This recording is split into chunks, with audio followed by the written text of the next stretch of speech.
This conference will now be recorded. बिस्मिल्लाहिर्रहमानिर्रहीम rabbi इश्रह ली सदरी व यस्सिर ली अमरी वहलुल उक़दतम मिन लिसानी यफ़क़हू क़ौली। अल्लाह ताला से दुआ है कि अल्लाह ताला आज हम जो काम करने लगे हैं उसमें बरकत डालें और हमें इस काम को समझने की हिम्मत अता करें। हमने बिजनेस इनकम को स्टार्ट किया हुआ है और हमने बिजनेस इनकम के अंदर जो है वो सबसे पहले इनकम की 3 डेफिनेशंस को और उसके जो टैक्स ट्रीटमेंट है उसको सीखा। उसमें सबसे पहले था हमारे पास बिजनेस इनकम, फिर स्पेकुलेटिव इनकम जिसमें एक्चुअल डिलीवरी नहीं होती, और लॉन्ग टर्म कॉन्ट्रैक्ट, ये बिजनेस इनकम। फिर हमने सेक्शन 20 को पढ़ा कि कौन कौन से एक्सपेंसेस अलाउड हैं, फिर हमने पढ़ा कि कौन कौन से एक्सपेंसेस अलाउ नहीं है, और फिर हमने पढ़ा कि अगर कोई साहब जो है वो कमीशन दें अंडर डीलर अरेंजमेंट में तो वो भी किन सूरतों में डिसअलाउ होंगे। फिर हमने एसेट को परचेज करने की बात की कि अगर एसेट्स को परचेज किया जाए तो टेंजिबल होंगे तो डिप्रिसिएशन कैसे चार्ज होगी, और अगर वो इनटेंजिबल्स होंगे तो किस तरह से डिप्रिसिएशन चार्ज होगी। जो डिस्पोजल का एरिया है हमने कंस्ट्रक्टिवली उसकी थ्योरी को नहीं एक्चुअली देखा, लेकिन हमने उसको गाहे बगाहे क्वेश्चंस के अंदर हमने उसको डिस्कस किया हुआ है। उसके बाद हमने साइंटिफिक रिसर्च एक्सपेंडिचर को डिस्कस किया कि वो एक्सपेंडिचर जो पाकिस्तान में किए जाएं बिजनेस पर्पस के लिए, या आप जो है वो किसी को पाकिस्तान में किसी की ट्रेनिंग करवा दें, ब्ला ब्ला, इस तरह की चीजें हमने डिस्कस की। एक ऑर्गेनाइजेशन अपने एम्प्लॉयज की ट्रेनिंग के लिए अगर जो है वो कुछ एक्सपेंसेस करे, या कोई हॉस्पिटल बना रहे या एजुकेशन इंस्टीट्यूशन बना रहे, तो उसको वो एक्सपेंसेस भी अलाउ होते हैं। प्रॉफिट ऑन डेट, और इसमें 2 चीजें, दूसरी जो बात थी लीज, उसको भी हमने डिस्कस किया। आज हमारे टॉपिक के 2 हिस्से हैं। आज हम सिर्फ नुकसान के ऊपर बात करेंगे, बैड डेट्स प्लस इसके साथ बिजनेस लॉसेस का ट्रीटमेंट, कि अगर बिजनेस में लॉस हो जाए, क्योंकि बैड डेट्स है, तो बैड डेट्स के साथ दूसरी जो चीज बड़ी मुनासिब है वो है कि इसके साथ हम लॉस को भी डिस्कस कर लें। उसकी एक वजह ये भी है कि आज हमने जो क्वेश्चन करना है उसके अंदर बैड डेट्स का इम्पैक्ट भी आना है और बिजनेस लॉस का भी इम्पैक्ट आना है। तो हम इन दोनों चीजों को 1 बाय 1 जो है वो डिस्कस करेंगे। बैड डेट्स को डिस्कस करने से पहले मैं चाहूंगा कि मैं पहले बिजनेस लॉस को डिस्कस कर लूं, ताकि ये हमारे पास ये चीज क्लियर हो जाए। अच्छा, अब इसमें बड़ी तसल्ली के साथ इस बात को देखिएगा कि बिजनेस लॉस जो है वो क्या है। हम पहले अपने हेड्स ऑफ इनकम के ऊपर आते हैं बिजनेस लॉस को अंडरस्टैंड करने के लिए।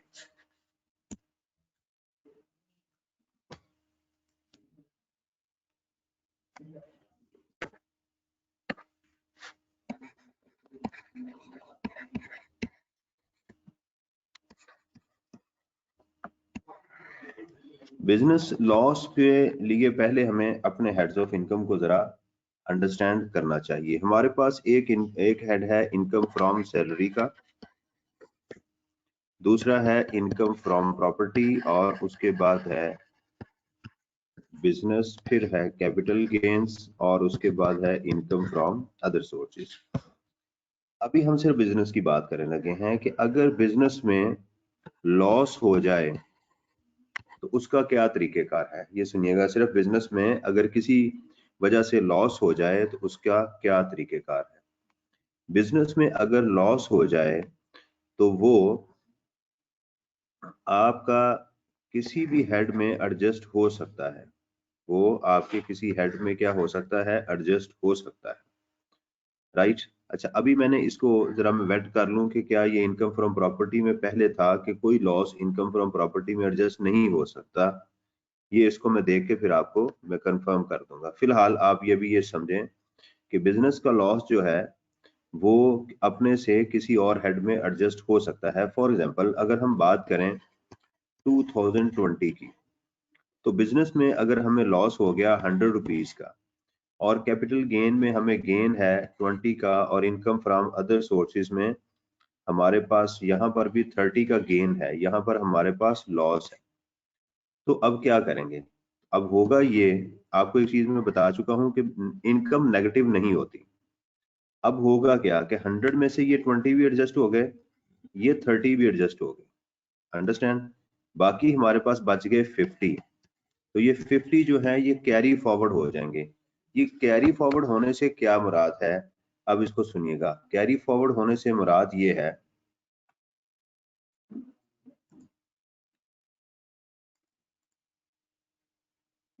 कैरी फॉरवर्ड होने से ये मुराद है कि ये जो लॉस है ये अगले साल में जा सकता है, नेक्स्ट ईयर्स में जा सकता है। यानी अभी जिंदा है, इसको समझने के लाइव है ये, यानी आप इसको एडजस्ट कर सकते हैं, जिंदा है, इस साल एडजस्ट नहीं हो सकता।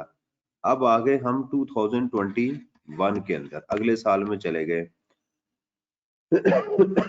अब इस लॉस का क्या होगा, अब ये लॉस एडजस्ट हो सकता है क्या, अभी भी इसके ट्रेड्स यही हैं। अब आगे सुनिएगा कि अगले साल के अंदर क्या होगा कि ये जो बिजनेस का लॉस है, ये जो बिजनेस का लॉस है, जो इसको अब बोलेंगे ब्रॉड फॉरवर्ड। अब ये ब्रॉड फॉरवर्ड हो गया।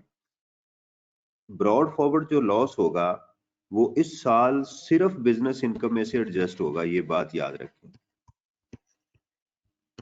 मिसाल के तौर के ऊपर आपका इस साल 2021 में कोई और इनकम नहीं है, आपका ब्रॉड फॉरवर्ड लॉस जो है वो 50 का है, और इस साल भी आपका कैपिटल गेन है। 2021 में भी आपको कैपिटल गेन हुआ 20 का। इनकम फ्रॉम अदर सोर्सेज में आपके पास इनकम है 30 की। अब सवाल ये पैदा होता है कि क्या अब हमारी इनकम भी जीरो होगी? The answer is no. अब जो ये ब्रॉड फॉरवर्ड होके जो आया था, बार बार मैं वर्ड यूज कर रहा हूँ, ब्रॉड फॉरवर्ड बिजनेस लॉसेज जो है, ब्रॉड फॉरवर्ड बिजनेस लॉस जो है, अब इनके अंदर एडजस्ट नहीं हो सकता।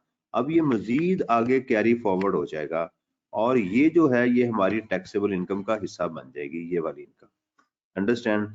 अब लेट्स सपोज कि आगे हम चले गए 2022 के अंदर, ये ब्रॉड फॉरवर्ड होके बिजनेस लॉस हो गया हमारे पास 50 का, ठीक है। इस साल हमें फिर कैपिटल गेन भी हमारे पास मौजूद है, और इस साल इसको मैं थोड़ा सा ऊपर कर दूं ताकि अब हम बिजनेस इनकम में आ गए।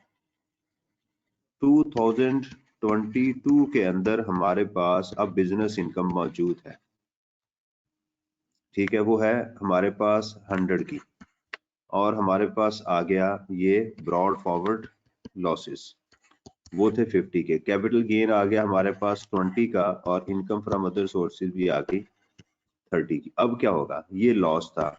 अब ये ब्रॉड फॉरवर्ड लॉस जो है ये अपने हेड में तो एडजस्ट हो सकता है, तो इससे मुराद क्या है कि ये इसमें एडजस्ट होगा, तो बाकी हमारे पास गेन कितना बच गया 50। तो 50 प्लस 20 प्लस 30, अब इस साल की जो टैक्सेबल इनकम होगी हमारी वो हो जाएगी 100। पहले सिर्फ इतनी बात को समझ लें कि ये दोबारा मैं आपको कहानी सुनाता हूँ। ये जो लॉस होते हैं ना, करंट ईयर के लॉस, जिस साल ये लॉस होगा इसको, इस लॉस को बोलते हैं असेस्ड लॉस। क्या बोलते हैं? असेस्ड लॉस या current year losses, current year losses, ये इनको बोलते हैं कि इस साल का जो लॉस है। यानी आप समझ लें कि ये चीज ताजा थी, ये चीज क्या थी, इट वाज फ्रेश, ताजा ताजा अभी अभी लॉस हुआ है। ये ताजा लॉस जो है ना, इसके पास ऑप्शन है कि ये किसी और हेड में एडजस्ट हो सकता है। फिलहाल मैंने आपको कहा कि कैपिटल गेन और इनकम फ्रॉम अदर सोर्सेज की मैंने बात की।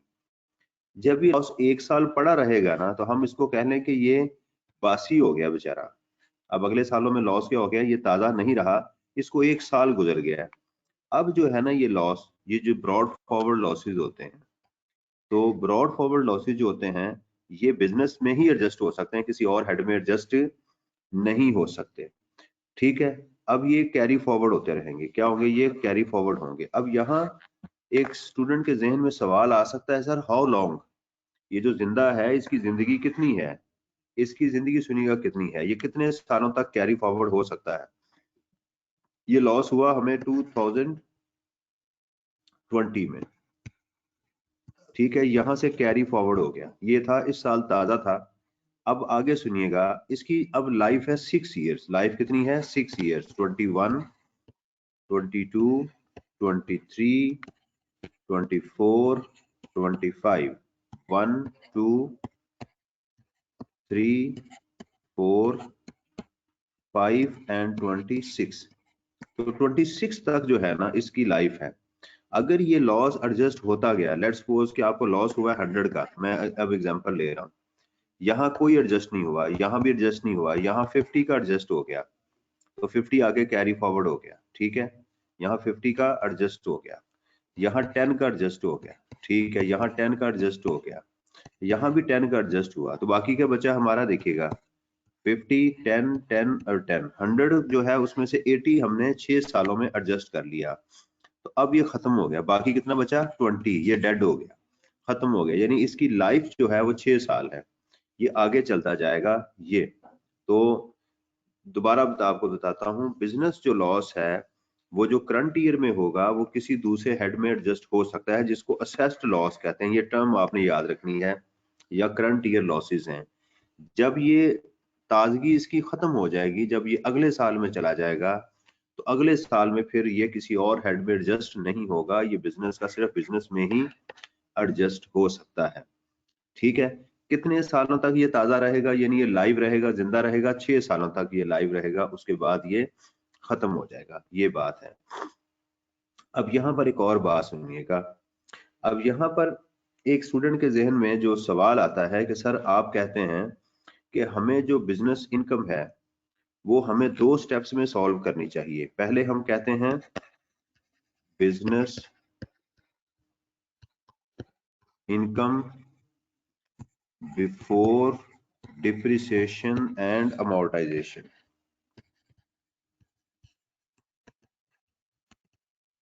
ठीक है, ये हम कैलकुलेट करते हैं एग्जाम में। उसके बाद यहां से हम डिप्रिसिएशन और अमोर्टाइजेशन माइनस करते हैं, ठीक है। ये आप इसको फिर कहते हैं business income after depreciation and amortisation.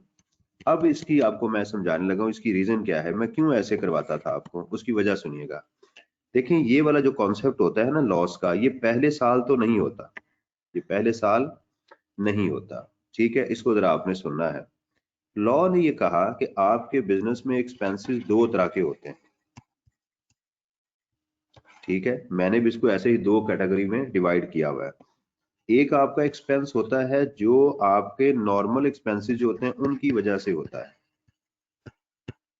जिसमें आपकी कॉस्ट ऑफ सेल आ गई, इसके अंदर आपके एडमिन एक्सपेंसेस आ गए,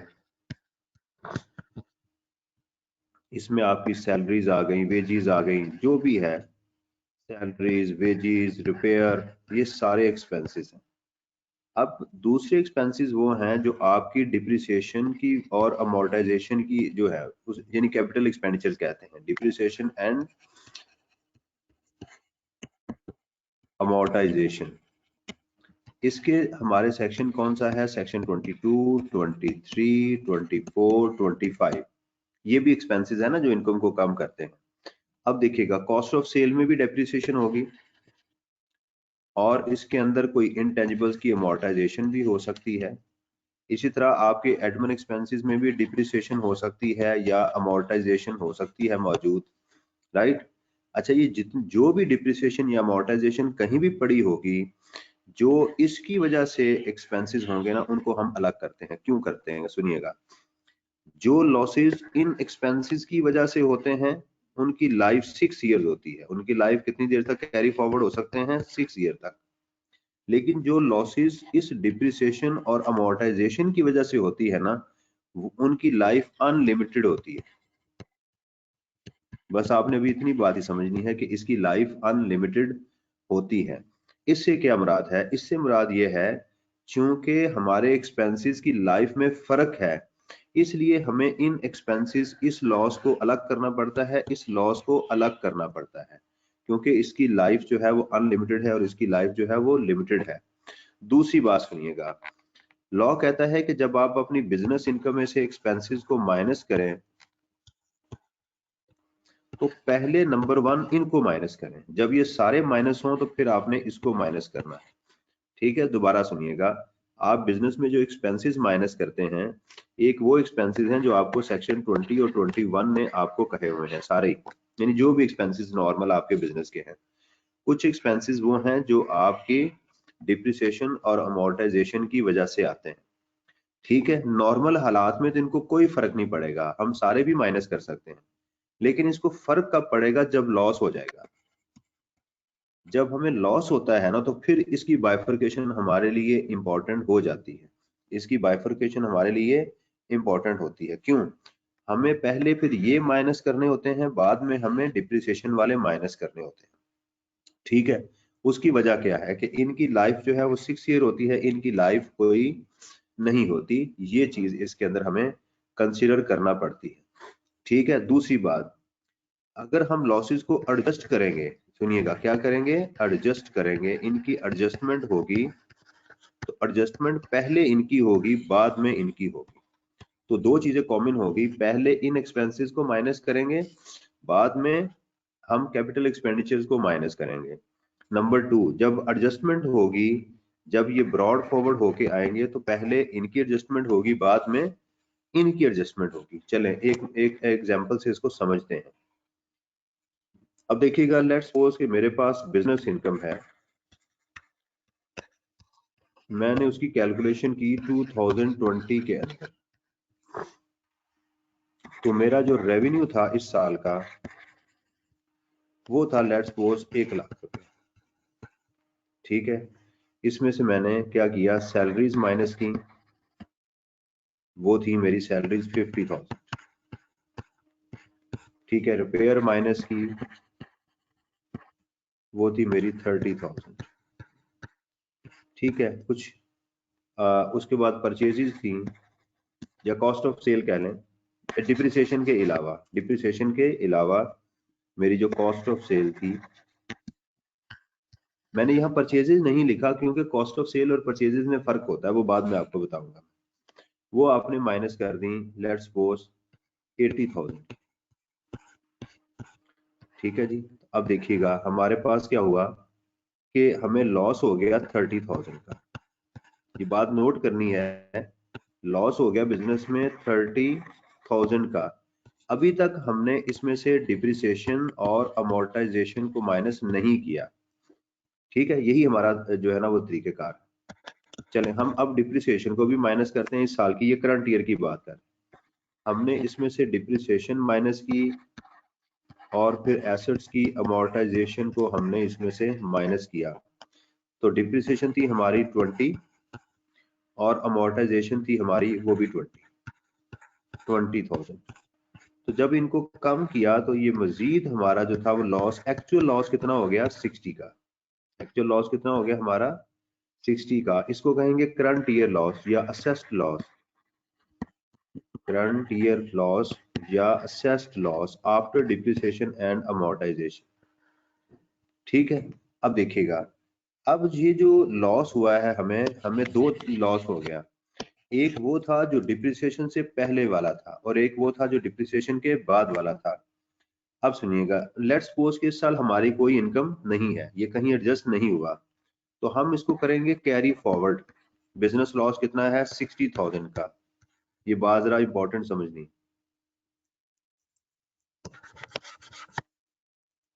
ये 70,000 का, सॉरी ये हमारा 70,000 का है।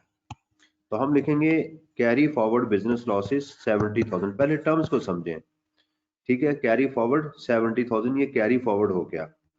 अब देखिए, जब अब आएंगे ना इसमें 2022 के अंदर, 2021 में, तो यहाँ एग्जामिनर आपको क्या इंफॉर्मेशन बताएगा। लेट्स सपोज कि ये पिछले साल हुआ, ये इंफॉर्मेशन आपको नहीं प्रोवाइड की जा रही, आप कैलकुलेशन कर रहे हैं 1 की, यहाँ सर ये एग्जामिनर आपको 60,000 आता है। 30 में से बेटा 70 हो रहा है ना, सर 30 का लॉस 30,000 है। की जगह 60,000 आती है। ऊपर वाला जी सर। वो कितना है, सर 60,000 आएगा यहाँ पे। हमारे पास यहाँ 60,000 है जी, थैंक यू। यानी प्रोफेसर की निशानी है ना, थैंक यू वेरी मच। ये 60 हो गया और इसमें 40 करेंगे तो 1 लाख रुपए का हो गया।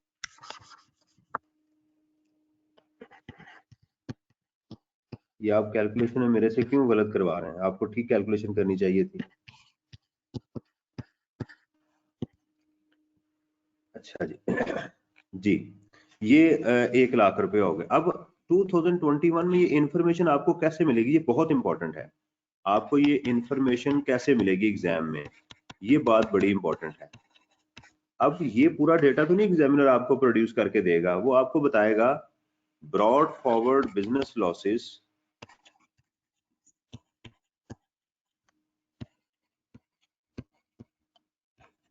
आर ₹100,000। ठीक है, ये इंफॉर्मेशन। फिर लिखेगा including unabsorbed depreciation and amortization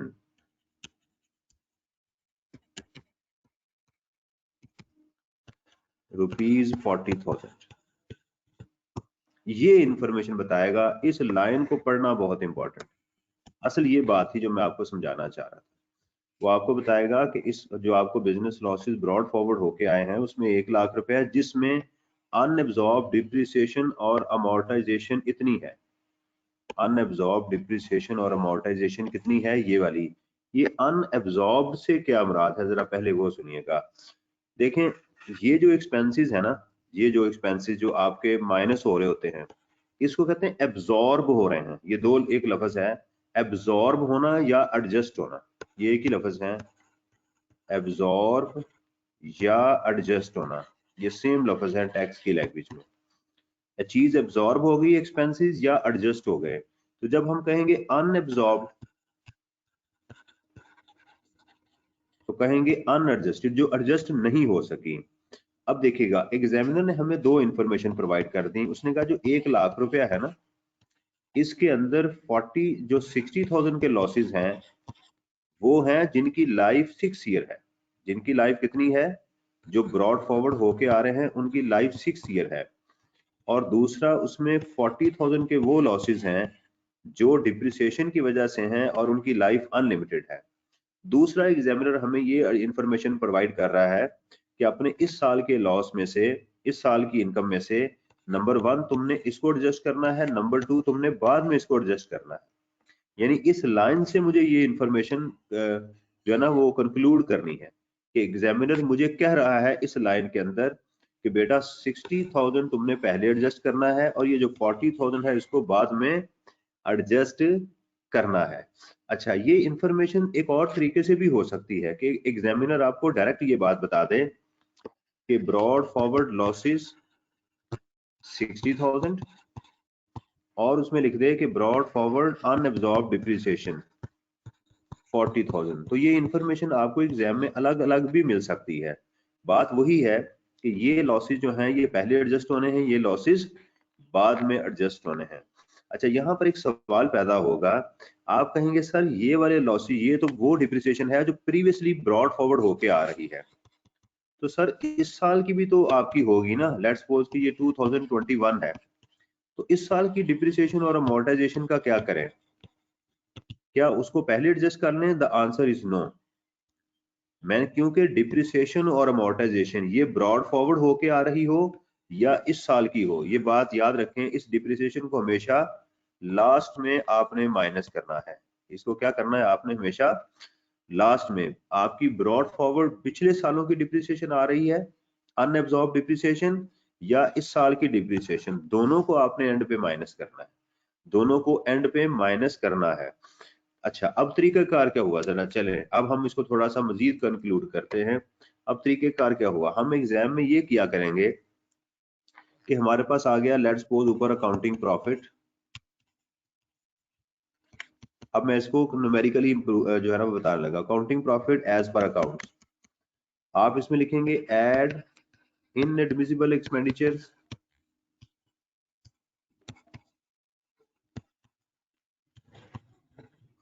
ठीक है, वो जो भी एक्सपेंसेस हैं आपकी पूरी लिस्ट है आप करेंगे, और या इनकम को ऐड कर देंगे जो टैक्सेबल इनकम है,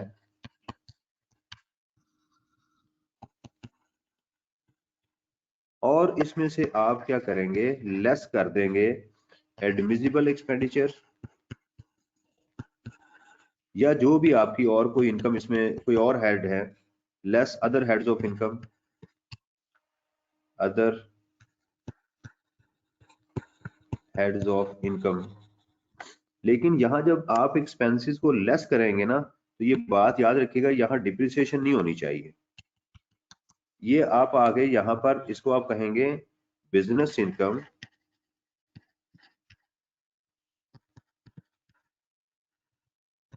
बिफोर डिप्रिसिएशन एंड अमोर्टाइजेशन। यहां सुनिएगा, यहां पर जाके आप करेंगे लेस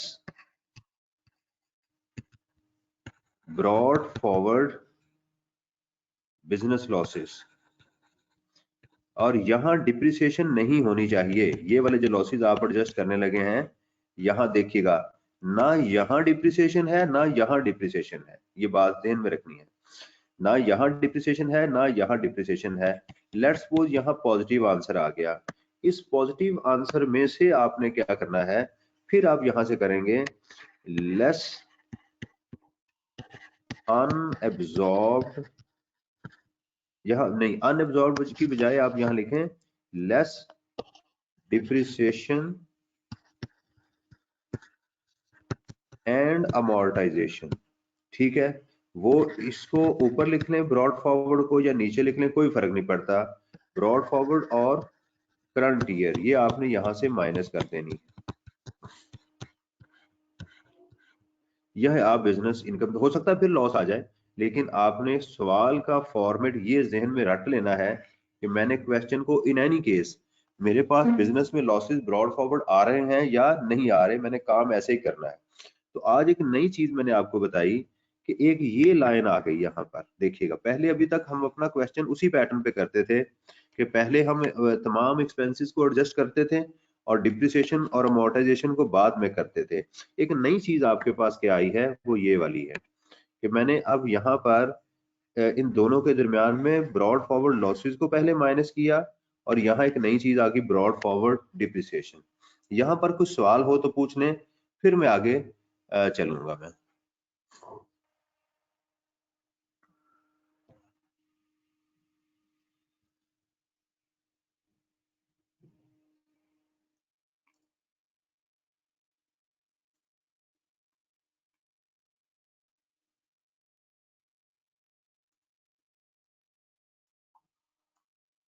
जी मेरा बेटा, इट्स ओके, आप मुझे ओके करें फिर मैं चलता हूं। जी ब्रॉड फॉरवर्ड यहाँ पर वो कहते हैं जी क्या होगी, मैं यहाँ लिख देता हूँ। अगर मैं इसी क्वेश्चन का डेटा फीड करूं तो मैं यहाँ पर मेरे पास 60,000 होगा, ये माइनस करूंगा, और 40,000 मैं यहाँ माइनस करूंगा। ठीक है, तो जरा इस समरी को हम एक दफा देख लें, फिर हम इसको लेकर चलते हैं कि हमने कहा कि हम अपने जो बिजनेस लॉसेस हैं वो जो ताज़ा होंगे, जो करंट ईयर होंगे, वो दूसरे हेड्स में एडजस्ट हो सकते हैं। पहले हमने ये बात की। फिर हमने कहा कि जब ये कैरी ब्रॉड फॉरवर्ड हो जाएंगे तो फिर ये अपने ही हेड में एडजस्ट होंगे, किसी और हेड में एडजस्ट नहीं होंगे। फिर हमने बात की कि लॉसेस जो है वो कितनी, ये कैरी फॉरवर्ड कितनी देर के लिए होंगे, हमने कहा ये 6 ईयर्स के होंगे। फिर हमने कहा कि अच्छा क्या ये सारे लॉसेस 6 ईयर के लिए होंगे, तो हमें फिर लॉ ने बताया कि नहीं, ऐसा नहीं है। ऐसा है कि जो आपके brought forward current year losses जो है वो ये है जी। फिर हमने लॉ ने हमें बताया कि जो आपके नॉर्मल लॉसेस हैं वो उनकी लाइफ 6 ईयर है, जो डिप्रिसिएशन की वजह से होंगे, अनएडजस्टेड डिप्रिसिएशन होगी, उसकी कोई लाइफ नहीं है। फिर हमने उसकी एक एग्जांपल से इसको समझा कि अगर हमारे पास ब्रॉड फॉरवर्ड लॉसेस भी आ जाएं जो डिप्रिसिएशन की वजह से नहीं है, और वो जो डिप्रिसिएशन की वजह से हैं, तो उनको हम क्या करेंगे, अलग अलग कर लेंगे।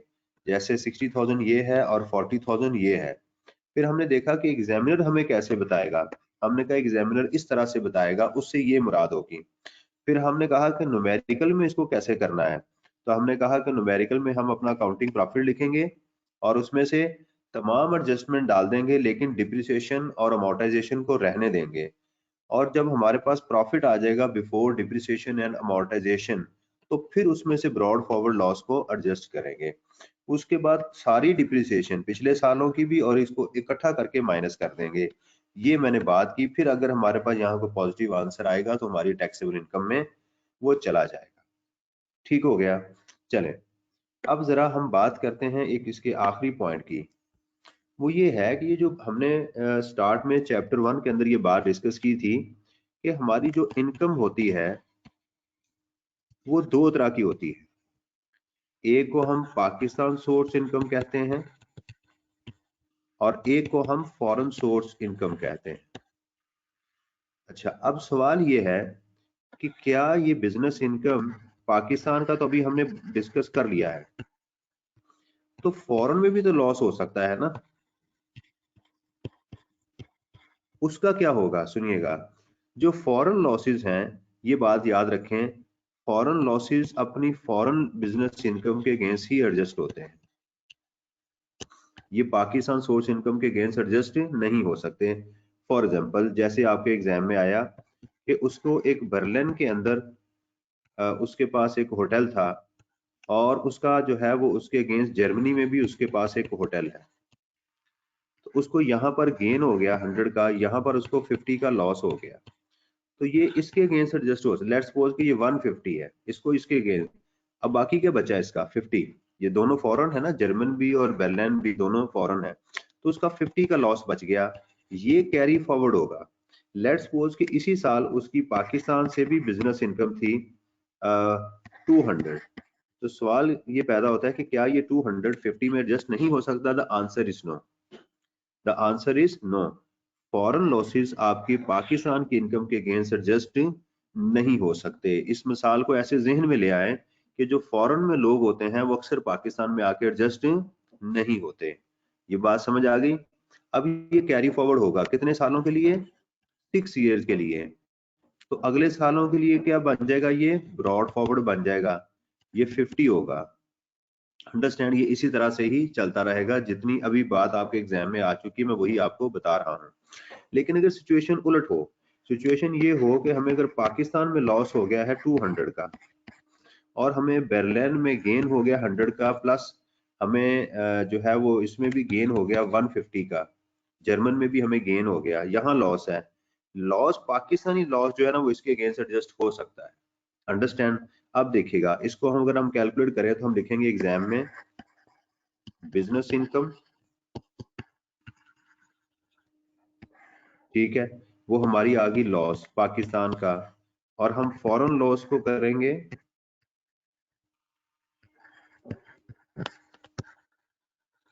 वो आ गया जी हमारा 250 का, राइट। तो ये हमारा टैक्सेबल गेन आ गया 50 का। ये दोनों इसमें से, ये 200 इस 250 में से एडजस्ट हो गया। ठीक है, ये इतनी चीज आपके एग्जाम में आ चुकी हुई है। दोबारा सुन लें कि पाकिस्तानी जो बिजनेस लॉसेस हैं वो फॉरेन की इनकम में एडजस्ट हो सकते हैं, और एडजस्टमेंट करते हुए तरीकेकार फिर वही होगा कि आप डिप्रिसिएशन और अमोर्टाइजेशन को एंड पे माइनस करेंगे। ये तरीकेकार नॉर्मल ही रहेगा। अंडरस्टैंड? तो इसकी कैरी फॉरवर्ड होने की लाइफ भी कितनी है? 6 ईयर। इसकी कैरी फॉरवर्ड होने की लाइफ भी कितनी है? 6 ईयर। दोनों की 6 ईयर है। लेकिन जो फॉरेन के लॉसेस हैं वो सिर्फ बिजनेस में ही एडजस्ट हो सकते हैं। आपके जहन में ये सवाल भी आ सकता है कि सर अगर बिजनेस में मुझे लॉस हुआ है यहाँ पर 50 का, अगर बिजनेस की कैपिटल गेन भी मौजूद है, इनकम फ्रॉम अदर सोर्सेज भी मौजूद है, ये भी फॉरेन की है, तो क्या ये वहां भी एडजस्ट नहीं हो सकता? The answer is yes. जो फॉरेन के लॉसेस होते हैं वो फॉरेन के करंट ईयर जिसको असेस कहते हैं वो भी इस साल यहाँ एडजस्ट नहीं हो सकते।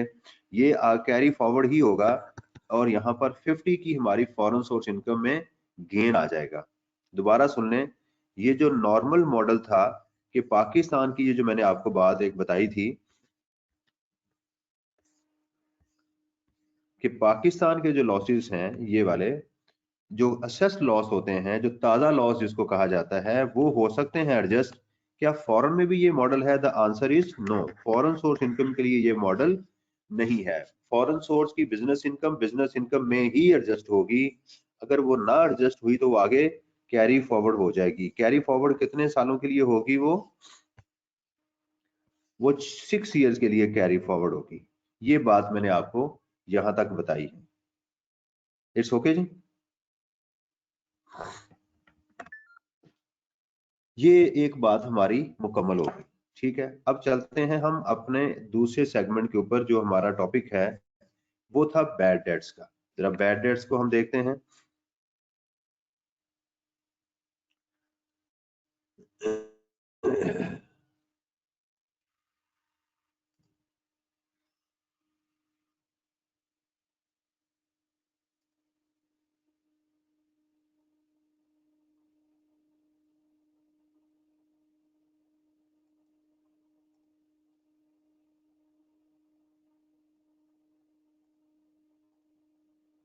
जी, अब देखिएगा कि हमारे पास जो बैड डेट्स हैं उसका तरीकेकार क्या है। पहले समझिए कि ये बैड डेट्स होते क्या है, ये बैड डेट्स की रीजंस क्या है। पहले इसको जरा समझते हैं, इसका अकाउंटिंग में ट्रीटमेंट समझेंगे, फिर हम आगे चलेंगे। पहले आपको अकाउंटिंग का ट्रीटमेंट समझ आएगी कुछ, तो फिर हम इसको आगे लेकर चलेंगे। देखिए, आपने सेल की, अभी मैं आपको बैड डेट्स का पहले अकाउंटिंग ट्रीटमेंट समझाता हूँ। उसकी वजह यह है कि बैड डेट्स के ट्रीटमेंट के लिए एग्जाम में अकाउंटिंग की चीजें भी वो डिस्कस करता है कुछ, तो हमें उसके पहले ट्रीटमेंट का समझ आनी चाहिए। अभी मैं आपको इसका अकाउंटिंग ट्रीटमेंट समझाने लगा हूँ। आपने लेट्स सपोज मेरे पास ईयर्स हैं 2020 और 2021 एंड 2022। आपने यहाँ सेल की लेट्स सपोज 1 मिलियन की। इसमें से आपकी जो क्रेडिट पे सेल है, क्रेडिट पे सेल से मुराद है उधार पे सेल है, वो है आपकी 7 लाख रुपए की। आपने ईयर एंड के ऊपर जब साल का एंड हुआ तो आपको पता चला कि एक साहब हैं, उन्होंने मुझे 2 लाख रुपया नहीं देना, मुझे 2 लाख रुपया उन्होंने नहीं देना। तो आपने इसकी प्रोविजन क्रिएट कर ली, और इसकी प्रोविजन से मुराद ये है हो सकता है कि ये हो जाए, इसको कहते हैं प्रोविजन फॉर डाउटफुल डेट्स। वो आपने 200 की आपने बना ली। ये 200 की जब आप बनाएंगे तो आपके प्रॉफिट एंड लॉस अकाउंट में जो एक्सपेंस आ रहा होगा वो होगा 200,000 बैड डेट्स का। ठीक है, इसकी आप एंट्री करते हैं debit bad debts and provision for doubtful debt जो है आप इसको क्रेडिट कर देते हैं। इसी तरह आपकी बैलेंस शीट में भी ये अमाउंट आ रही होती है। अंडरस्टैंड? नेक्स्ट ईयर में जब आप जाते हैं तो अगले साल में 2021 में ये कुछ इस तरह की पोजीशन बन रही होती है आपकी। ये जरा सुनिएगा, ये इंपॉर्टेंट है क्योंकि एग्जाम में आ चुका हुआ है। ये आपका अकाउंट है, इसको कहते हैं प्रोविजन फॉर डाउटफुल डेट्स। और यहाँ पर आप देखेंगे ब्रॉड फॉरवर्ड 200,000। ब्रॉड फॉरवर्ड से ये मुराद है कि 2 लाख रुपया जो है वो अभी एडजस्ट होना था। 2 लाख रुपया जो अभी एडजस्ट होना था, यानी जो मुझे शक था कि शायद ये पैसे ना मिले। उसकी वजह बेटा क्या है? देखें, आपने सेल की है 2020 में 10 लाख रुपए की, तो मैचिंग प्रिंसिपल क्या कहता है कि इसके तमाम एक्सपेंसेस माइनस करें। अकाउंटिंग का असूल ये कहता है कि भाई इस साल के तमाम एक्सपेंसेस माइनस करें तो आपकी बिजनेस इनकम आएगी। लेकिन आपको लगता है कि इसके कुछ एक्सपेंसेस की जो एक्चुअल पोजीशन है वो अगले साल में क्लियर होगी, यानी कुछ ऐसे एक्सपेंसेस हैं, यानी हो सकता है कुछ मुझे पैसे ना मिलें जो बैड डेट्स हो जाएं। क्या हो जाएं? बैड डेट्स हो जाएं। तो आपको लगता है कि उनकी पोजीशन यहाँ क्लियर होगी। मुझे अभी पता नहीं है, I am not sure about that कि ये पैसे मुझे मिलेंगे भी या नहीं मिलेंगे।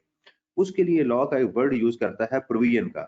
वो कहते हैं इसको प्रोवाइड कर लें, रख लें साइड पे। जैसे हम लोग नहीं करते, कंटीजेंसीज क्रिएट कर लेते हैं बाज औकात कि यार हो सकता है कोई 10,000 रुपया मैं महीने का रख लिया करूं, कोई मेडिकल का खर्चा ना हो जाए, एक्सपेक्टेड है। तो आपने वो रख लिए, वो 2 लाख रुपया आपका, आपको लग रहा है कि वो यहाँ हो सकता है। इसको हम कहते हैं कि ये हमारे साल के हैं। इस साल हो सकता है कि वो 1 लाख रुपया हो, आपको मिल जाए 1 लाख रुपया बैड हो सकता है कोई भी ना हो सकता है 2 लाख का 2 लाख ही बैड हो जाए, ये कुछ भी हो सकता है। ये पोजीशन हमें बाद में जाके क्लियर होती है। दोबारा अपने टॉपिक के ऊपर आते हैं। अब आगे हैं आप 2021 के अंदर, यहाँ आ गए तो आपने कहा भी मेरे पास एक 2 लाख रुपया पड़ा हुआ है। इस साल भी हो सकता है कि आपने कुछ सेल की हो, इस साल आपने सेल कर दी 1.5 मिलियन की, तो मजीद आपका यहाँ पर भी आपने सोचा कि यार हो सकता है कि यहाँ पर भी मेरे पास 1 लाख रुपए के डाउटफुल डेट्स मौजूद हैं, तो फर्दर आप यहाँ पर इसकी प्रोविजन क्रिएट करेंगे, मजीद आप इसको बढ़ा देंगे 1 लाख रुपए से। तो आपके पास टोटल कितना हो गया? टोटल आपके पास जो है वो एक्सपेंस जो है वो हो गया 300,000। ठीक है, आपका ये इस साल का था, ये आपने सोचा कि इसमें से मुझे नहीं देंगे जो होगा, ये आपके एक्सपेंस आउट हो गए हैं, इस साल के हैं ये आपकी। इसमें से आपने क्या किया, एक्चुअल आपको पता चला कि वो 150 हो गए। एक्चुअल आपके कितने हो गए बैड डेट्स? मैं अकाउंटिंग का बेसिक टीचर नहीं हूँ बेटा, अगर गलती हो जाए तो बता दीजिएगा, 1 सेकंड होल्ड।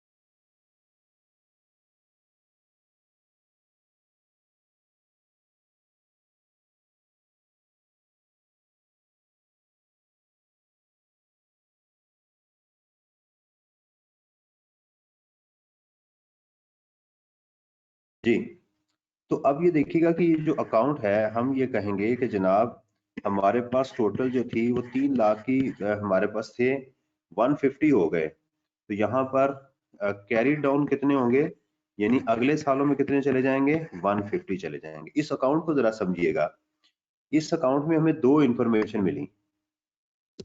नंबर 1 कि एक्चुअल बैड डेट्स कितने हुए हैं और हमने इस साल कितने प्रोवाइड किए हैं, ये 2 इंफॉर्मेशन हमें चाहिए थी इस अकाउंट से, और यही आपको एक्चुअल 150 कैसे है ये बता दें। ये नहीं मुझे पता, मेरे लोगों ने दिए नहीं पैसे, मैं लोगों से लेने गया पैसे, मेरे मर गए पैसे जो है ना, ये आपको एग्जामिनर बता देगा, ये आपको एग्जामिनर बताएगा कि इस साल इतने पैसे हो चुके हुए हैं, यानी लोगों ने मेरे पैसे मार लिए, यानी किसी के खिलाफ मैंने केस किया, उस अदालत ने कहा कि जिससे आपने 2 लाख रुपया लेना था वो जो है वो उसने आपको 50,000 दे दिया, बाकी आपके डूब गए, तो आपने उसको इधर चार्ज कर दिया। ठीक है, ये इस तरह से है। आपको एग्जाम में ये चाहिए होती है इंफॉर्मेशन के एक्चुअल इन्होंने, इसको हम कहते हैं अकाउंटिंग बेस। क्या कहते हैं इसको, कि अकाउंट्स में इस साल आपने कितने चार्ज किए हैं, और ये जो एक्चुअल है ना ये होते हैं आपके टैक्स बेस। नॉर्मली टैक्स वाले कहते हैं कि हम प्रोविजन को नहीं मानते, वो कहते हैं एक्चुअल जो आपके हुए हैं ना हम उसको मानते हैं। ये बात आपने ज़हन में रखनी है। अभी तक हम जो कुछ भी कर रहे हैं वो यही कर रहे हैं कि हम देखते हैं कि अकाउंटिंग में क्या हुआ, टैक्स में क्या होना चाहिए था, क्या ये दोनों सेम है, तो हम ओके कर देते हैं, कोई एडजस्टमेंट नहीं होती। लेकिन अकाउंटिंग के एक्सपेंस और टैक्स के एक्सपेंस में अगर फर्क आ जाए तो हम क्या कहते हैं, अकाउंटिंग के एक्सपेंस को दोबारा एड बैक करते हैं और टैक्स के एक्सपेंस को क्या करते हैं, माइनस करते हैं।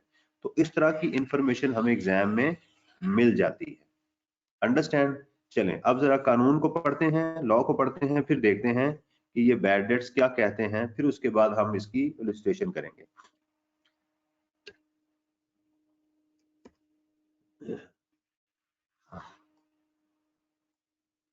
देखिएगा जी, वो कहता है condition to claim bad debts, it is section 29। कहता है बैड डेट्स आपने कैसे क्लेम करने हैं। वो कहता है a person shall be allowed, a person shall be allowed a deduction for bad debts in a tax year if the following conditions are satisfied। अगर ये सारी कंडीशन सेटिस्फाइड होंगी तो हम आपको बैड डेट्स देंगे। अब जरा याद कीजिएगा जो हमने पढ़ा था इनकम फ्रॉम प्रॉपर्टी में अनपेड रेंट का, ये तकरीबन उससे मिलती जुलती चीज आ रही है। अनपेड रेंट वो भी तो बैड डेट्स ही थे ना, तो अभी हमने लॉस पढ़ा, साथ इसके बैड डेट्स आ गए।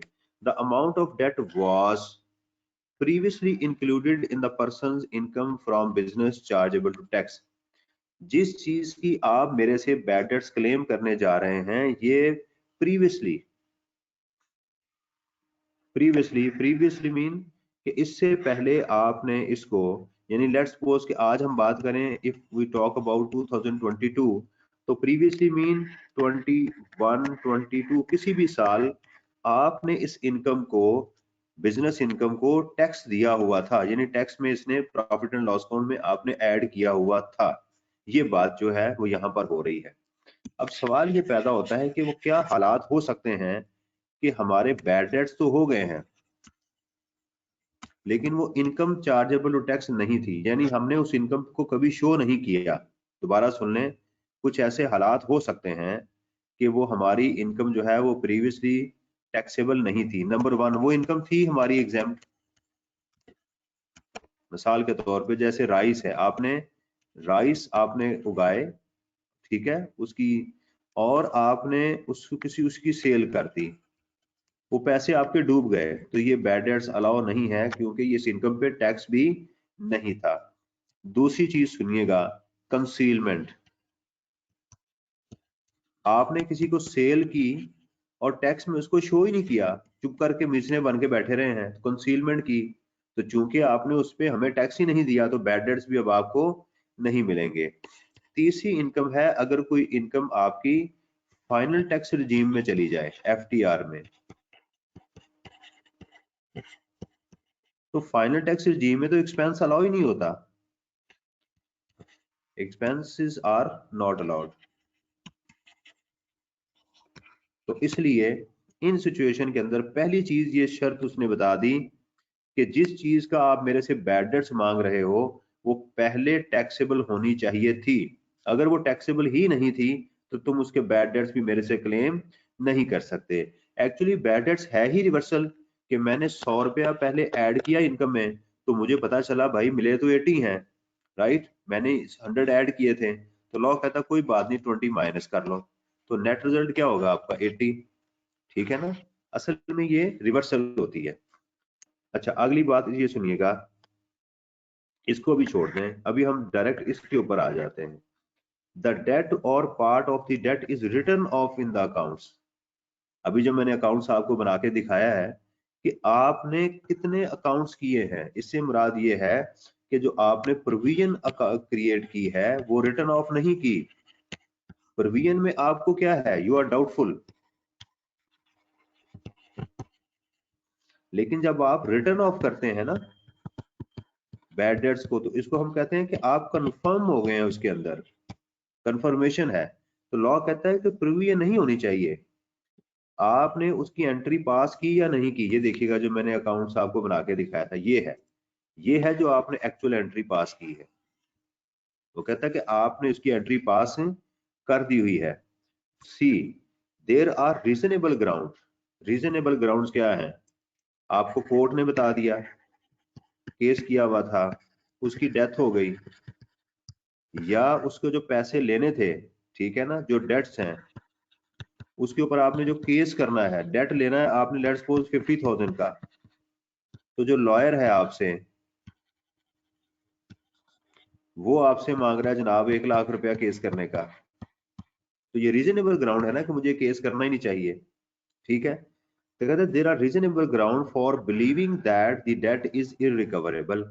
ये 3 कंडीशन, नंबर 1, नंबर 2, नंबर 3 पूरी होनी चाहिए, तब जाके होगा। अब सवाल ये है, डेटर्स इंसॉल्वेंसी, बिल्कुल आप ये कह रहे हैं जी डेटर्स को इसको इंसॉल्वेंसी कहते हैं। अब सवाल ये है कि क्या एग्जामिनर ये तीनों कंडीशन एग्जाम में बताता है। सुनिएगा, अगर एग्जामिनर ये बता दे ये डेट्स बैड हो चुके हुए हैं तो उसमें अज्यूम किया जाएगा कि ये सारी कंडीशन पूरी हो रही हैं, खुद से अज्यूम आप करेंगे। अगर वो कंडीशन बताए तो फिर उसको देखा जाएगा, अदरवाइज हम इसको अज्यूम करेंगे कि ये बैड डेट्स होंगे। अच्छा अब एक कुछ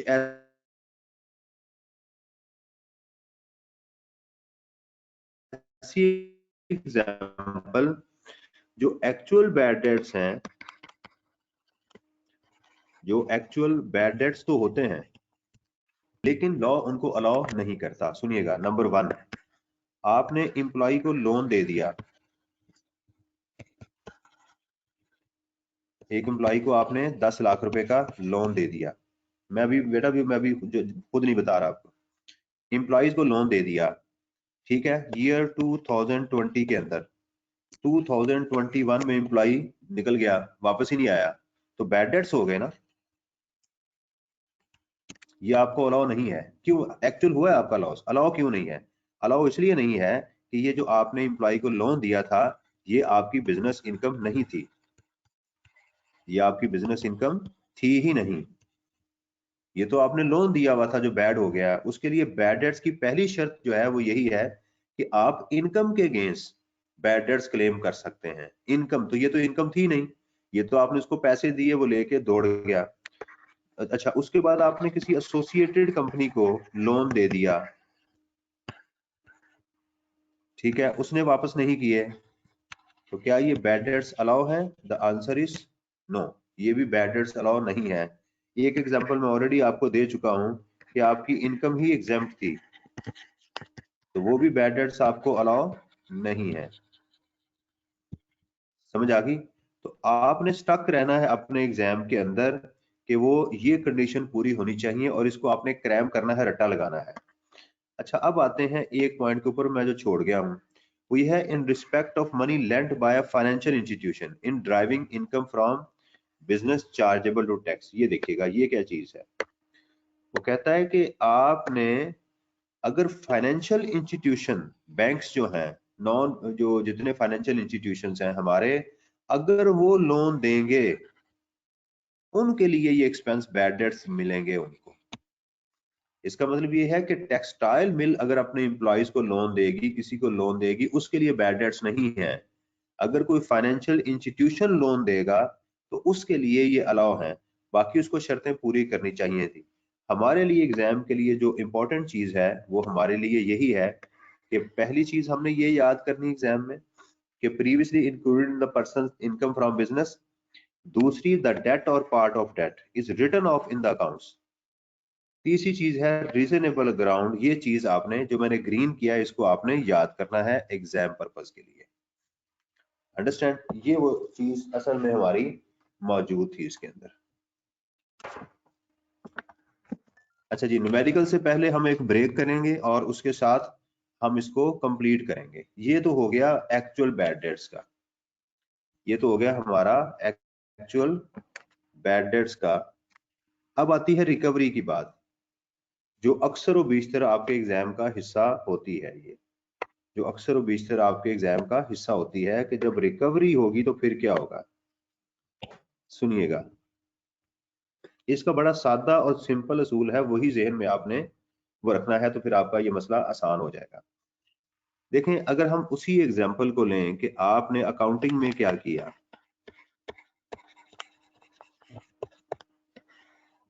अकाउंटिंग में लेट्स सपोज कि 2020 के अंदर, पहले अकाउंटिंग को सीखें, कि 2 लाख रुपए की हमने प्रोविजन क्रिएट की हुई थी और वो बैड हो गए, ठीक है। 2021 आ गया तो आपको सिर्फ इसमें से 50,000 रिकवर हुए बस, और आपके एक्चुअल बैड डेट्स 2021 में कंफर्म हो गए कितने हैं, ठीक हो गया। अब आगे 2022,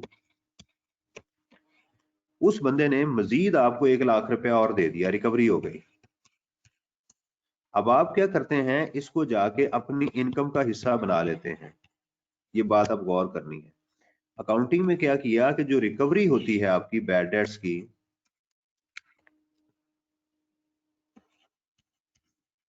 आप इसको क्या करते हैं, अपनी इनकम का हिस्सा बना लेते हैं। पहली बात तो ये है कि जो आप अकाउंटिंग में अपनी इनकम का हिस्सा बनाते हैं, नॉर्मली ये टैक्स बेस नहीं होती, इसकी हम रिवर्सल डाल देते हैं। बस अभी आपने इतनी बात समझनी है, अकाउंटिंग में जो रिकवरी होती है उसकी हमने रिवर्सल डालते हैं नॉर्मली एग्जाम के अंदर, बस ये समझिएगा। अब आते हैं टैक्स के ऊपर। टैक्स में बड़ा आसान काम है। टैक्स में आसान क्या है, लॉ ये कहता है कि भाई आपने क्लेम कितने किए, ये बात अब नोट करनी है आपने। जाहिर बात है, आप कमिश्नर इनलैंड रेवेन्यू के पास गए और आपने कहा जनाब मेरे इतने बैड डेट्स होने हैं। अगली बात ये देखी जाएगी कि कमिश्नर ने आपको अलाउ कितने किए, अलाउड, ये बड़ी इंपॉर्टेंट बात है, अलाउड कितने थे। कमिश्नर आपसे कहता है कि यार नहीं, मैं उस बंदे को जानता हूं या उसकी क्रेडिबिलिटी मेरे पास है, ऐसा नहीं है, आपको मुझे लगता है कि 1 लाख रुपया बैड हो जाएगा, 1 लाख रुपया मैं आपको अलाउ कर देता हूं। तो आपको एक्सपेंसेस कितने अलाउ हो गए, 1 लाख रुपया। अंडरस्टैंड, ये बात जरा जहन में रखिएगा। अलाउ हो गए और आपने क्या किया, 2020 के अंदर इसको एक्सपेंस आउट कर लिया। समझ आ गई बात की कि आपने क्लेम इतने किए थे लेकिन आपको मिले इतने, यानी दूसरे अल्फाज में आपने इसकी जो प्रोविजन क्रिएट की थी वो इतने की थी लेकिन आपको टैक्स में इतने हुए। तो इस साल आपने क्या किया होगा कि आपने अपनी इनकम अकाउंटिंग प्रॉफिट में जाके आपने कहा होगा एड प्रोविजन फॉर टैक्सेशन और करेंगे less tax bad debts allowed, 1 lakh रुपया आप माइनस करेंगे। ये एडजस्टमेंट आपने डाल दी कि भाई मैंने तो अकाउंट्स में इतने किए थे लेकिन मिले इतने हैं, जो गलत किए थे उसको दोबारा आपने ऐड बैक कर दिया, जो एक्चुअल है वो माइनस कर दिया। अब आते हैं हम 2020 के अंदर, 22 के अंदर। अब देखिएगा, बड़ा आसान तरीका है, इसको आसानी से समझेंगे तो बहुत आसानी से समझ आ जाएगी। अब देखना है कि लेट्स सपोज कि यहाँ पर एक्चुअल पोजीशन क्या हुई।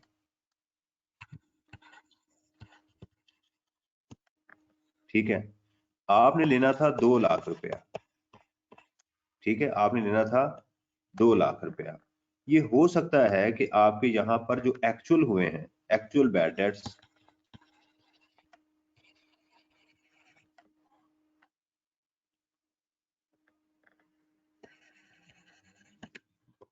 वो हो सकता है कि नील हो, सारे पैसे ही आपको रिकवर हो जाएं। हो सकता है कि वो आपका एक्चुअली 1 लाख रुपया हो जाए, हो सकता है कि वो 150 हो जाए, हो सकता है कि वो 2 लाख रुपया हो जाए। एक्चुअली सवाल ये था कि आपको अलाउड कितने थे। ये कैसे पता चलेगा कि नील हुए हैं, ये कैसे पता चलेगा कि आपको कोई पैसा मिला ही नहीं, नो रिकवरी। ठीक है, अगर आपको 1 लाख रुपया मिल गया तो 1 लाख बैड हो गया। अगर आपको 50,000 मिल गए तो जो है वो, सॉरी मैं उलट कर गया हूँ, कि अगर आपको सारी रिकवरी हो गई तो आपके बैड डेट्स रिकवरी हो गई, सारे पैसे उसने आपको पे कर दिए, तो आपकी कोई जो है वो नहीं हुए बैड डेट्स। अगर उसने आपको 1 लाख रुपया दे दिया तो आपका 1 लाख रुपया बैड हो गया। अगर उसने आपको 50,000 की पेमेंट कर दी तो 150 हो गए। अगर उसने आपको कोई पेमेंट नहीं की तो सारे के सारे बैड हो गए। हमें कमिश्नर ने 2020 में जो अलाउ किए थे वो कितने किए थे, 1 लाख रुपया। ये जरा देखिए, मैं इंडिपेंडेंट सिचुएशन डिस्कस कर रहा हूं। अच्छा, अब देखिएगा, आप कमिश्नर के पास जाते हैं और कमिश्नर को ईमानदारी के साथ कहते हैं कि जनाब आपने मुझे एक्सपेंस अलाउ किया था 2020 के अंदर, वो था 1 लाख रुपया, मेरा कोई खर्चा नहीं हुआ, वो मुझे सारे के सारे पैसे मिल गए हैं। यू आर हैप्पी, आपने ईमानदारी का मुजाहरा किया।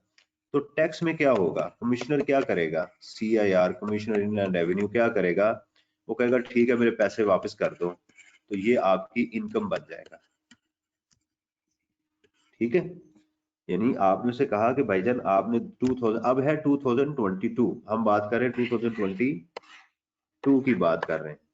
तो आपने उसे कहा कि जनाब मैंने एक पिछले सालों में 1 लाख रुपया इनकम में से माइनस किया था, मेरा खर्चा ही कोई नहीं हुआ। तो कहता ठीक है मुझे वापस कर दो, पहले एक्सपेंस था तो इस साल आपकी इनकम में ऐड हो गया।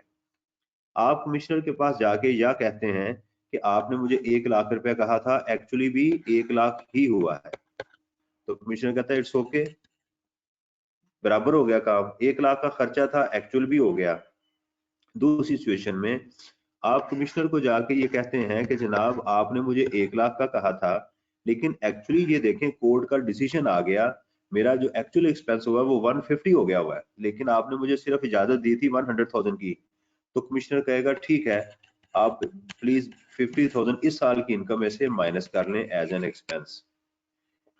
लास्ट सिचुएशन ये है कि आप कहते हैं कि जनाब मेरा तो सारे पैसे डूब गए हैं, लेकिन आपने मुझे एक्सपेंस सिर्फ 1 लाख का दिया हुआ है। तो कमिश्नर कहता है कि ठीक है, आप मजीद 1 लाख रुपया और माइनस कर लें। ये बेसिक फ्रेमवर्क मैंने आपको बता दिया कि आपने एग्जाम में अलाउड को जो था, अलाउड को किसके साथ करना है, एक्चुअल के साथ कंपेयर करना है। कोई पेपर में सवाल होगा, अगर आप अलाउड और एक्चुअल निकाल लिया ना आपने पेपर में, तो इंशाल्लाह ताला ये वाला एरिया आपका कवर हो जाएगा। इसकी एक एग्जांपल मैंने बड़ी अच्छी आपकी ये दी हुई है, बिल्कुल यही एग्जांपल है, इसको एक नजर देखिएगा, फिर आपको चीजों की मजीद क्लैरिटी आ जाएगी। सिचुएशन ए है, ठीक है, ऊपर मैंने इलस्ट्रेशन बता दी कि एक साहब थे, उन्होंने सेल की किसी को 100 रुपए की, ठीक है, तो इन द टैक्स ईयर 2019 में this sale was shown in the taxable income 2019, DGE received nothing from BDL and booked in the books of accounts, और उसने उसी साल इसको बैड डेट्स बुक कर लिए, लेकिन डिपार्टमेंट ने क्या किया कि उसको सिर्फ 60 अलाउ किए। ये अमाउंट आपने याद रखनी है, अलाउड आ गए। तो मैंने इसकी नीचे एक टेबल के अंदर आपको चीज बता रहा हूं कि सिचुएशन ए में एक्चुअल रिसीट्स कितनी हुई, 10 की। अगर 100 में से आपको 10 रुपए मिल जाए तो बैड कितने हुए, 90।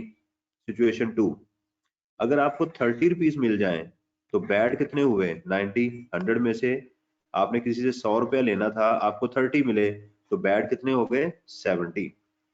आपने को अगर 40 मिल गए 100 में से, तो बाकी बैड कितने हो गए, 40। अगर 100 में से आपको 60 मिल गए तो बैड कितने हुए, 40। और अगर आपको 100 में से 80 मिल गए तो बैड कितने हुए, 20। और अगर 100 मिल गए तो बैड निल हो गए। ओके, अब देखिएगा बैड डेट्स अलाउड कितने थे, 2019 में 60। अब जरा इसको कंपेयर करना है इन दोनों कॉलम्स को। हमने आपको अलाउ हुए थे 60, आपके एक्चुअल कितने हुए, 90, तो 30 मजीद आपको एक्सपेंस मिल जाएगा। कहेंगे जनाब ठीक है, हमने आपको 60 दे दिए थे, आप कहते हैं हुए तो 90 हैं, तो कहते ठीक है मजीद मेरे से तुम 30 एक्सपेंस ले लो। अब देखिएगा 30, 70 और इसका 60 का, तो मजीद 10 मजीद एक्सपेंस हो जाएंगे। और अगर हुए भी 60 और एक्चुअल भी 60 है तो बात खत्म, इसमें सिचुएशन क्लियर हो गई। लेकिन अगर आपके हैं 40 और आपको अलाउ ज्यादा हो चुके हुए हैं, तो कमिश्नर कहता है भाई मेरे 20 रुपए वापस करो, इनकम में डालो। आपके एक्चुअल अलाउ हुए थे 60, एक्चुअल खर्चा हुआ है 20 का, कमिश्नर कहता है 40 भाई वापस करो। और अगर आपको 60 अलाउ हुआ है खर्चा कोई नहीं, तो कमिश्नर कहता है मेरे 60 वापस करो। तो ये सिचुएशन है। अभी जो हम क्वेश्चन करेंगे दूसरे सेशन में इंशाल्लाह, उसके अंदर ये दोनों चीजें जो मैंने आपसे डिस्कस की हैं वो उसमें आ रही हैं। ठीक है जी, 10 मिनट की ब्रेक करते हैं इंशाल्लाह, उसके बाद फिर मैं आपसे मिलता हूं और फिर आपके क्वेश्चन आंसर सेशन जो है उसको भी मैं एड्रेस करूंगा।